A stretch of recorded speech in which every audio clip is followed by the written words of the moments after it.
Hey everyone. In Illustrator Part 3, we're going to be looking at poster board layouts and guides. So by the end of this video, you'll understand how to how to draft headers and footers, create design board layouts, and then implement guidelines within Illustrator, because the way guidelines work in Illustrator is a little bit different than the way they work in InDesign. So let's get started. When you first begin making a poster board, the first thing you want to do is know what your layout for your board is going to be. In the example here, we are going to show context maps, precedent images, a site analysis, sun and shade studies, master plan renderings, 3 sections, and 3 perspectives.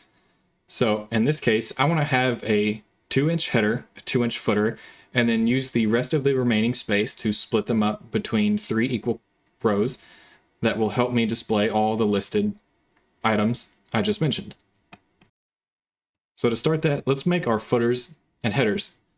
What I'm going to do is mark out 2 inches from the top and bottom to mark the max amount of space that I want these items to take up on the board. So I'll drag my guide 2 inches down on the board. I know it's 2 inches because I'm referencing the ruler on the side. And then the bottom, it'll be 34 inches. 2 inches from the bottom is 36. The next thing I'll do is draft up my header and footer. Once I draw up the background for my headers and footers, it should look something like this. And this is the style that I'm kind of going for here, this kind of jagged background, and these are all used within this color scheme here. And if you don't already know how to add colors to a swatches menu, all you got to do is go to your swatches, click the new swatch button, make sure you have your RGB code included within the RGB swatch here. And then once you do that, it should appear with your color here. And then you'll just give it a name. Hit OK, and then it'll save to your swatches. So there you go. The next thing I'm going to want to do is make sure that I'm using my layer management system right. So in this case, all I need to do is go to my layer 1, in which my background, footer, and headers are in. And then I'm just going to rename this by double clicking background header footer. Now that that's in there, I'm going to add another layer for header and footer text.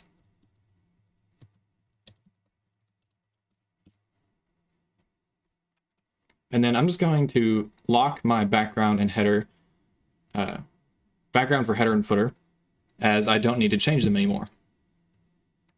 Now I'm ready to start adding in some text. So I'm going to want to select the header and footer text layer, and then select the text box, and then draw the text box where I want it. It will infill that text box with filler text, and I'll just go through and delete it out. And I'll just give it an example title for now. Header title. And then I'll make sure that the font point comes up.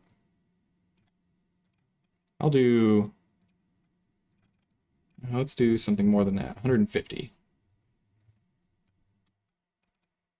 A little too big. Yeah, something like that.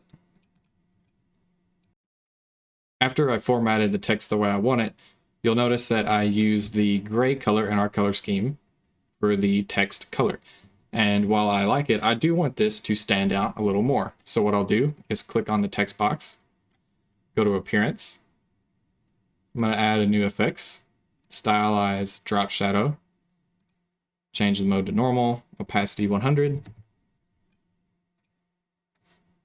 blur 0, and I'm going to change the color to white just to make this stand out a little more.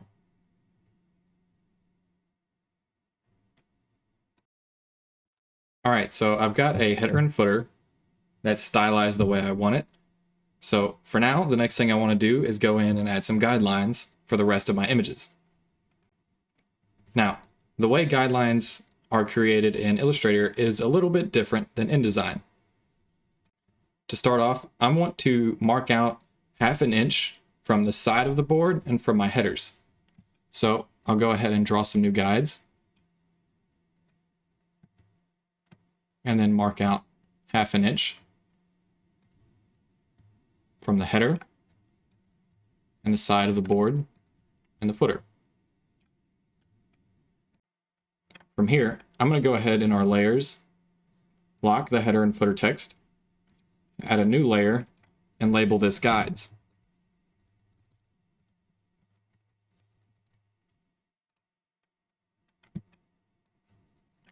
Next, I'm just going to draw a simple rectangle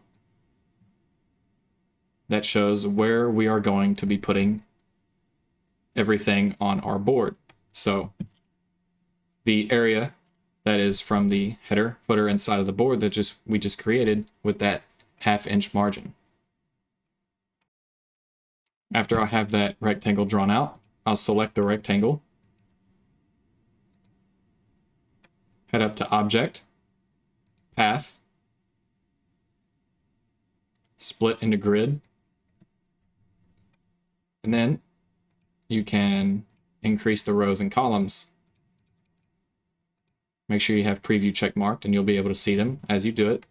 So I wanted, let's see, 2 columns and 3 rows. This way we'll be able to put in context images, sunshade study and analysis. Use this area for the master plan and perspectives, and then the last row for sections. So I'll go ahead and give these some columns, or these guides some gutters. And I want that to be 1/2 inch.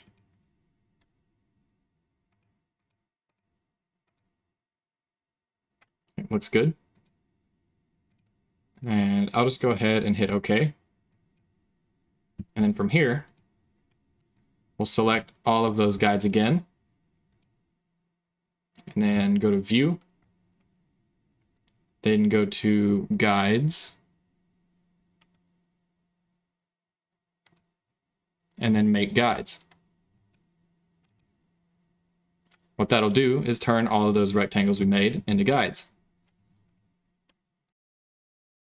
Now that we have our areas spaced out, I'm just going to go ahead and add in some subheading text. First, I'll go ahead and lock our guides, and then add a new layer, call it subheading text.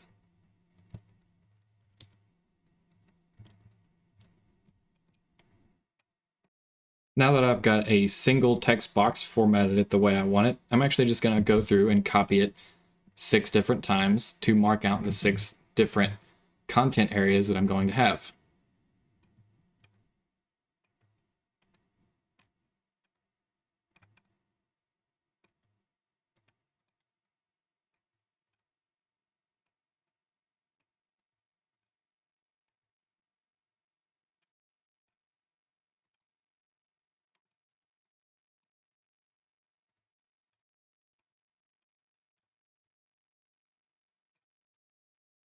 And then once I have these text boxes copied around, I'll go back and then change the text so I don't have to redo the appearance 6 different times.